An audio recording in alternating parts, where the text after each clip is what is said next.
मोर्चा मोदी के साथ लड़ रहा है। संयुक्त हमारी मजबूरी है, हमारा आंदोलन बांट रखा है, हमारी मजबूरी है, हम भारत सरकार से लड़ रहे हैं। वरना खट्टर साहब 24 घंटे नहीं पकड़ेगा तो 24 घंटे हम प्रार्थना करते हैं, अभी भी प्रार्थना करते हैं समय रहते चेप जब तक बलबीर सिंह जी राज्यपाल स्टेज से घोषणा न करें, उससे पहले समझ आती है तो समझ आ जाए अपने नेताओं को, बता दें अपने आकाओं को कि लोग सिर देने आ रहे हैं।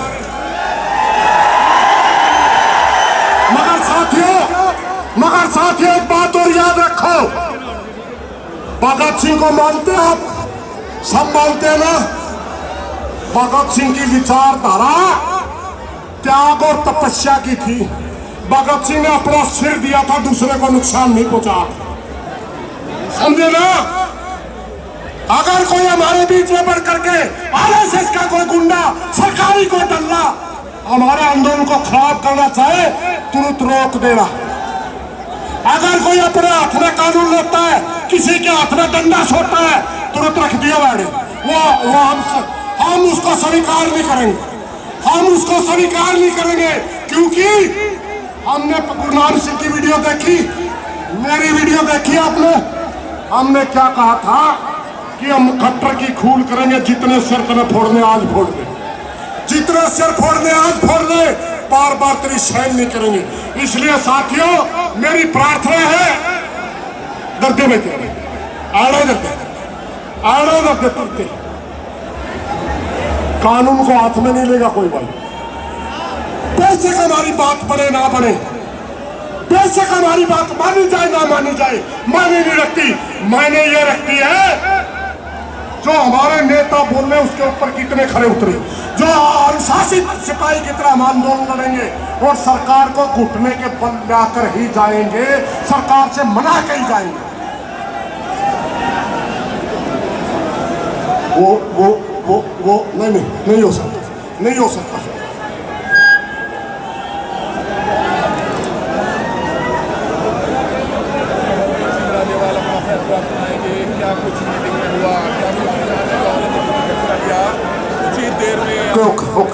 भाई हमने खूब सम्मान कर लिया, खूब सम्मान कर लिया प्रशासन के साथ, खूब लड़ाई करी हमारे नेताओं ने। जो नेतृत्व आज दिखा, जो नेतृत्व हमारे नेता ने आज दिखाया, मेज के ऊपर लड़के खड़े हो गए कि किसानों का होगा। मैं धन्यवाद करूंगा। अब बार बार हमें समय नहीं देते डीसी साहब, अब राज्यपाल जी फैसला सुनाएंगे, सभी साथी ध्यान से सुनेंगे। राज्यपाल जी है अपना फैसला सुनाएंगे। देखिए प्रशासन के साथ की मीटिंग में क्या रहा। एक भी साथी बोलने नहीं का भाई, एक भी साथी बोलने नहीं का। बहुत ही सत्कारयोग किसान भरावो, नौजवान बच्चों ते मेरे साथियों, सब तो पहला फतेह अर्ज करदा वाहिगुरू जी का खालसा, वाहिगुरू जी की फतेह। मैं तुहानू पहले एक दो बेनतियां करनी है। परसों तुसी मुजफ्फरनगर में एक नवा इतिहास सिर च दिता। उस तो पहला 9.5 महीने तो दिल्ली के बॉर्डर ते बैठ के सारी दुनिया का नवा इतिहास लिख दिता। सारी दुनिया तुहाडे नाल हमदर्दी रखती है ते सारे देशों में तुहाडे उत्ते कोखवी निगाह रखी हुई है। इसलिए मैं समझदा कि एक बहुत वड्डी जिम्मेवारी तुहाडी सारिਆਂ दी बनदी है। वो अंदोलन साडा दुनिया का चानण मुनारा है, जिन्हों दुनिया देखती है। कॉरपोरेट वर्सेस आम लोग, आम लोगों का अंदोलन कॉरपोरेट हाउसेस के खिलाफ सारी दुनिया च कदे इस तरह का अंदोलन नहीं होया। तुसी ये सब तो वध योगदान पा के दुनिया का ध्यान खिंचे। मैं इस करके एक तो तुहानू ये अपील करनी है ਤੁਹਾਨੂੰ ਸਾਰਿਆਂ ਨੂੰ ਉਸ ਅੰਦੋਲਨ ਦੀ ਸਹੁੰ, ਉਸ ਅੰਦੋਲਨ ਨੂੰ ਆਪਣੇ ਸਾਹਮਣੇ ਰੱਖ ਕੇ ਅਗਲਾ ਪ੍ਰੋਗਰਾਮ ਦੇਣਾ ਹੈ। ਇਹ ਨਾ ਹੋਏ ਵੀ ਇੱਥੇ ਜੋਸ਼ ਵਿੱਚ ਆ ਕੇ ਕੋਈ ਗਲਤ ਕਾਰਵਾਈ ਕਰੇ ਔਰ ਉਹਦੀ ਸਜ਼ਾ ਦੁਨੀਆ ਦੇ ਸਭ ਤੋਂ ਵੱਡੇ ਅੰਦੋਲਨ ਨੂੰ ਮਿਲੇ। ਮੈਨੂੰ ਲੱਗਦਾ ਹੈ ਕਿ ਅੱਜ ਕਰਨਾਲ ਇੱਕ ਨਵਾਂ ਇਤਿਹਾਸ ਵਿੱਚ ਪੰਨਾ ਜੋੜਨ ਜਾ ਰਿਹਾ ਹੈ। ਦੁਨੀਆ ਦੇ ਇਸ ਅੰਦੋਲਨ ਵਿੱਚ ਹਰਿਆਣੇ ਦਾ ਵੀ ਅਹਿਮ ਥਾਂ ਹੈ ਤੇ ਹਰਿਆਣਾ ਅੱਜ ਨਵਾਂ ਅਧਿਆਇ ਲਿਖਣ ਜਾ ਰਿਹਾ ਹੈ। ਇਸ ਕਰਕੇ ਤੁਹਾਡੀ ਸਾਰਿਆਂ ਦੀ ਜ਼ਿੰਮੇਵਾਰੀ ਬਣ ਜਾਂਦੀ ਹੈ ਵੀ ਇਹ ਅੰਦੋਲਨ ਜਿਹੜਾ ਇਹਦਾ ਮੁੱਢ ਸ਼ਾਂਤਮਈ ਅੰਦੋਲਨ ਨਾਲ ਰੱਖਿਆ ਗਿਆ ਸੀ। ਮੈਂ ਇੱਕ ਗੱਲ ਸ਼ੁਰੂ ਤੋਂ ਕਹਿਣਾ ਤੁਹਾਨੂੰ, ਮੈਨੂੰ ਇਸ ਗੱਲ ਦੀ ਖੁਸ਼ੀ ਹੈ ਵੀ ਤੁਸੀਂ ਮੇਰੀ ਉਸ ਗੱਲ ਤੇ ਹਮੇਸ਼ਾ ਪਹਿਰਾ ਦਿੱਤਾ, ਜਿਹਦੀ ਵਜ੍ਹਾ ਕਰਕੇ ਇਹ ਅੰਦੋਲਨ ਅੱਜ ਸਾਰੀ ਦੁਨੀਆ ਵਿੱਚ ਚਰਚਾ ਦਾ ਵਿਸ਼ਾ ਬਣਿਆ। ਉਹ ਇਹ ਹੈ, ਮੈਂ ਤੁਹਾਨੂੰ ਇੱਕੋ ਫਾਰਮੂਲਾ ਦਿੱਤਾ ਸੀ ਵੀ ਜੇ ਸ਼ਾਂਤਮਈ ਰਹੋਗੇ ਅੰਦੋਲਨ ਤੁਸੀਂ ਜਿੱਤੋਗੇ, ਜੇ ਜੋਸ਼ ਵਿੱਚ ਆ ਕੇ ਹੋਸ਼ ਗਵਾ ਦਿੱਤੇ ਤੇ ਸ਼ਾਂਤਮਈ ਦਾ ਪੱਲਾ ਛੱਡ ਕੇ ਹਿੰਸਕ ਹੋ ਗਏ ਤਾਂ ਮੋਦੀ ਜਿੱਤ ਜਾਏਗਾ। ਇਹ ਫਾਰਮੂਲਾ ਜਦੋਂ ਤੱਕ ਧਿਆਨ ਵਿੱਚ ਰੱਖੋਗੇ ਤੁਹਾਡੀ ਜਿੱਤ ਯਕੀਨੀ ਹੈ, ਕੋਈ ਤੁਹਾਨੂੰ ਹਰਾ ਨਹੀਂ ਸਕਦਾ। ਤਾਂ ਮੈਂ ਅੱਜ ਤੁਹਾਨੂੰ ਸਾਰਿਆਂ ਨੂੰ ਇਹੋ ਸਹੁੰ ਪਾਉਣਾ, ਸਾਰੇ ਦੇਸ਼ ਦੇ ਕਿਸਾਨਾਂ ਦੇ ਇਸ ਅੰਦੋਲਨ ਲਈ ਅੱਜ ਤੁਹਾਡਾ ਸਭ ਦਾ ਸ਼ਾਂਤਮਈ ਰਹਿਣਾ ਬਹੁਤ ਜ਼ਰੂਰੀ ਹੈ। ਇੱਕ ਗੱਲ ਹੋਰ, ਅਸੀਂ ਸਾਰੇ ਸੱਤਿਆਗ੍ਰਹੀ ਹਾਂ।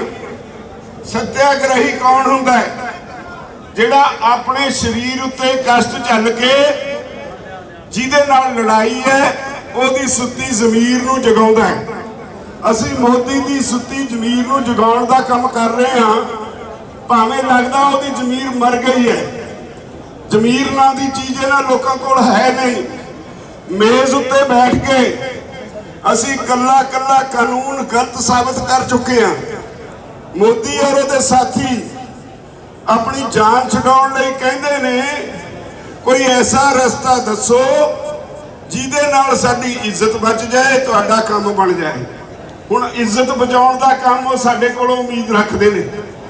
ਇਸ ਕਰਕੇ ਮੈਂ ਉਮੀਦ ਕਰਦਾ ਤੁਸੀਂ ਜਿੰਨੇ ਲੋਕ ਇੱਥੇ ਆਏ ਹੋ ਹਰਿਆਣੇ ਦੇ ਔਰ ਦੂਰੋਂ ਨੇੜਿਓਂ ਜਿੰਨੇ ਆਏ ਹੋ, ਖਾਸ ਤੌਰ ਤੇ ਆਪਣੇ ਨੌਜਵਾਨ ਬੱਚਿਆਂ ਨੂੰ ਜੋਸ਼ ਔਰ ਹੋਸ਼ ਦਾ ਸੁਮੇਲ ਬਹੁਤ ਜ਼ਰੂਰੀ ਹੁੰਦਾ ਹੈ। ਜੇ ਜਿੱਤਣਾ ਹੈ ਤਾਂ ਜੋਸ਼ ਨੂੰ ਸੰਭਾਲ ਕੇ ਕਾਬੂ ਰੱਖੋ, ਹੋਸ਼ ਨਾਲ ਅੱਗੇ ਤੁਰੋ। ਤੁਹਾਨੂੰ ਕੋਈ ਦੁਨੀਆ ਦੀ ਤਾਕਤ ਹਰਾ ਨਹੀਂ ਸਕਦੀ। ਅੱਜ ਇੱਥੇ ਬਾਰ-ਬਾਰ ਸੁਨੇਹੇ ਆ ਰਹੇ ਸੀ ਪ੍ਰਸ਼ਾਸਨ ਦੇ, ਡੀਸੀ ਸਾਹਿਬ ਬਾਰ-ਬਾਰ ਬੁਲਾ ਰਹੇ ਸੀ। 3 ਵਾਰ ਮੀਟਿੰਗ ਹੋਈ ਸਾਡੀ। ਅਸੀਂ ਉਹਨਾਂ ਨੂੰ ਕਿਹਾ ਵੀ ਆ ਜਿਹੜਾ ਇੱਥੇ ਦਾ ਐਸਡੀਐਮ ਸੀ, ਜਿਹੜਾ ਇਸ ਤਰ੍ਹਾਂ ਦੇ ਹੁਕਮ ਦਿੰਦਾ ਸੀ ਭਈ ਕਿਸਾਨਾਂ ਦੇ ਸਿਰ ਫੋੜੋ, ਹੱਡੀਆਂ ਤੋੜੋ, ਉਹਨੇ ਗੈਰ ਸੰਵਿਧਾਨਕ ਕੰਮ ਕੀਤਾ ਹੈ, ਉਹਦੇ ਖਿਲਾਫ ਪਰਚਾ ਦਰਜ ਕਰੋ। ਉਹ ਕਹਿ ਰਿਹਾ ਸੀ ਜੀ ਅਸੀਂ ਜੀ ਦੇਖਣਾ ਉਹਦੀ ਨੀਅਤ ਕੀ ਸੀ। ਤੇ ਮੈਂ ਪੁੱਛਿਆ, ਮੇਰੇ ਬਾਕੀ ਸਾਥੀਆਂ ਨੇ ਵੀ ਪੁੱਛਿਆ, ਉਹ ਨੀਅਤ ਦਾ ਪੈਮਾਨਾ ਦੱਸ ਦਿਓ ਕੀ ਹੈ। ਜਿਹੜਾ ਬੰਦਾ ਸ਼ਰੇਆਮ ਲੋਕਾਂ ਦੇ ਇਕੱਠੇ ਹੋਣ ਤੋਂ ਵੀ ਪਹਿਲਾਂ ਫੋਰਸਿਸ ਨੂੰ ਇਹ ਕਹਿੰਦਾ ਹੈ ਵੀ ਜਦੋਂ ਕਿਸਾਨ ਆਉਣ ਉਹਨਾਂ ਦੇ ਸਿਰ ਤੋੜ ਦਿਓ, ਸਿਰ ਫੋੜ ਦਿਓ। ਉਹਨੇ ਸੰਵਿਧਾਨ ਦੀ ਕਾਨੂੰਨ ਦੀ ਉਲੰਘਣਾ ਕੀਤੀ ਹੈ, ਉਹਦੇ ਖਿਲਾਫ ਪਰਚਾ ਦਰਜ ਹੋਣਾ ਚਾਹੀਦਾ ਹੈ। 3 ਵਾਰੀ ਉਹ ਉੱਠ ਕੇ ਗਏ। ਹਰ ਵਾਰੀ ਮੈਂ ਸਰਕਾਰ ਨਾਲ ਗੱਲ ਕਰਨਾ, ਆ ਕੇ ਕਹਿੰਦੇ ਨੇ ਭਾਈ ਜੀ ਸਾਨੂੰ 1 ਮਹੀਨੇ ਦਾ ਸਮਾਂ ਦੇ ਦਿਓ, ਅਸੀਂ ਜਾਂਚ ਕਰਾ ਲਈਏ ਉਹਨੇ ਕੋਈ ਗਲਤੀ ਕੀਤੀ ਵੀ ਹੈ ਕਿ ਨਹੀਂ। ਤੇ ਅਸੀਂ ਪੁੱਛਿਆ ਭਾਈ ਜਿਹੜਾ ਉਹ ਇਹ ਸ਼ਬਦ ਵਰਤਦਾ ਹੈ ਸਰਵਿਸ ਰੂਲ ਦੇ ਵਿੱਚ ਕਿਤੇ ਦਰਜ ਹੈ ਜਾਂ ਸੰਵਿਧਾਨ ਵਿੱਚ ਕਿਤੇ ਦਰਜ ਹੈ? ਕੋਈ ਸਿਵਲ ਸਰਵਿਸ ਦਾ ਅਫਸਰ ਪੁਲਿਸ ਨੂੰ ਕਹੇ ਭਾਈ ਕਿਸਾਨਾਂ ਦੇ ਸਿਰ ਫੋੜ ਦਿਓ, ਫਿਰ ਉਹ ਜਿਹੜੇ ਮੁਲਾਜ਼ਮ ਉੱਥੇ ਪੁਲਿਸ ਦੇ ਜਾਂ ਸਿਕਿਉਰਿਟੀ ਫੋਰਸਿਸ ਤੇ ਖੜੇ ਨੇ ਉਹਨਾਂ ਨੂੰ ਪੁੱਛੇ ਤੁਹਾਨੂੰ ਸਮਝ ਆ ਗਈ ਕਿ ਨਹੀਂ, फिर रिपीट करे तुहानू समझ आई कि नहीं, वो कहन यस सर यस सर। हुण ये तो उत्ते ये तो वड्डा जुर्म कौन कर सकता है? जे एक लोकां नू कटाउण सिर पड़वाउण वाले अफसर नू सरकार बचाएगी तो फिर अंदोलन तो बिना साडे कोल होर दूजा रस्ता नहीं। वो 3 बारी गल कीती, तिन्ने बारी साडा डीसी ते एसपी वो दोवें जने उहदी वकालत करते रहे, जिन्हों असी सारे ने बार बार रोकिया टोकिया रिजेक्ट किया। तो फिर असी उन्होंने कह के आ गए भाई ठीक है, असी अपने प्रोग्राम ते पक्के है, दृढ़ हाँ, असी हुण पिछे हटण वाले नहीं। तुसी अपना इंतजाम किया है ते असी अपना इंतजाम किया है।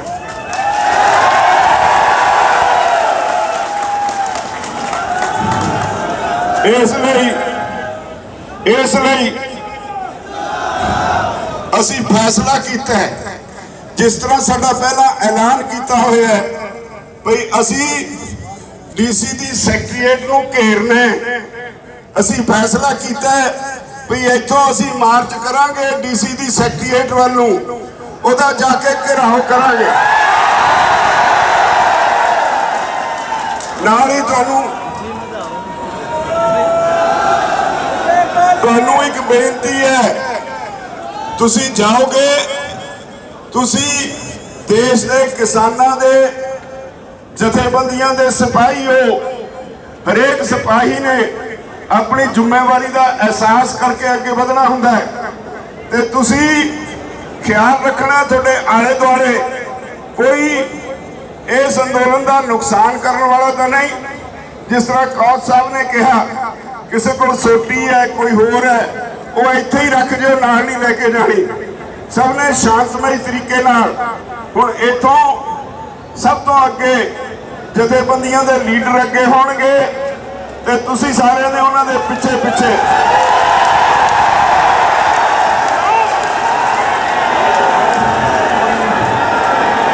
मेरी गल पूरी हो लेने, मेरी गल पूरी नहीं हुई, मेरी गल पूरी नहीं हुई, नहीं हुई, मेरी गल पूरी नहीं हुई। मेरे वाल ध्यान दे, चुप दा दान बख्शो, चुप दा दान बख्शो। मेरी संयुक्त किसान मोर्चा, संयुक्त किसान मोर्चा, मेरी गल पूरी हो लेने दो, हाले मेरी गल पूरी नहीं हुई। चुप दा दान बख्शो, शोर बंद करो। जे सच्ची मुच्ची किसानों लिए लड़ना है तो चुप करके मेरी गल पूरी होने दो। मैं बेनती करांगा, जदों इत्थों जाना है बैरीकेड कोई नहीं तोड़ना, जिथे बैरीकेड लग्या हो उत्थे ही गिरफ्तारी दे देनी है। सब तो अगे तुहाडे आगू होणगे, सारियां जथेबंदियां दे लीडर होणगे ते उहदे पिछे तुसी जाना है। किसी ने हुल्लड़बाजी नहीं करनी, पीसफुल रहना है और सारे ने जाके डीसी दे सैकटरीएट का घेराव करना है। जे रस्ते च बैरीकेड आया, मैं दोहराना तो बैरीकेड तोड़ना नहीं, उत्थे ही गिरफ्तारी दे देनी है। मैं उम्मीद करता सारे अपने इस प्रोग्राम को शांतमई तरीके नाल अगे चलाउणगे। वाहिगुरू जी का खालसा, वाहिगुरू जी की फतेह। डीसी का घेराव करने का कर दिया ऐलान। पंकज मंडी के गेट पे हमारे सारे नेता पहुंचेंगे, कोई भी साथी नेता उसे आगे नहीं जाएगा, जीटी रोड पे भी जाएगा, पैदल जाना हमने, कोई गाड़ियों पे नहीं होगा। हमारे नेता मंडी के गेट से चलेंगे,